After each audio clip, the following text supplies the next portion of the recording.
দীর্ঘ কয়েকদিনের নাটকীয় লুকোচুরির পরে অবশেষে এনআইএর জালে শওকত মোল্লা থুরি ভাঙড়ের মাতচোর।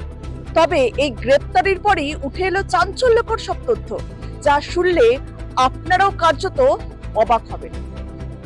শওকতের জীবনতলার বাড়িতে এনআইএর হানার পর থেকেই পলাতক ছিলেন ভাঙড়ের এই তৃণমূল নেতা। কিন্তু কোথায় ছিলেন তিনি? কেই বা তাকে সাহায্য করছিল? এই তথ্যের খোঁজে এনআইএর হাতে গ্রেপ্তার হয় শওকতেরই এক শাগরেদ শামসুল হক সর্দার।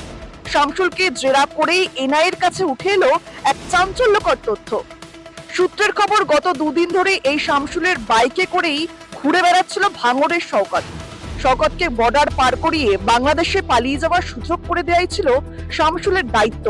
সীমান্তে কড়া নিরাপত্তার ভয়ে ফের শওকতকে বাইকে করে ক্যানিং এ ফিরিয়ে নিয়ে আসে শামসুল। তারপর সেখান থেকে অন্য এক বাইকে চেপে পালানোর ছক কষে শওকত।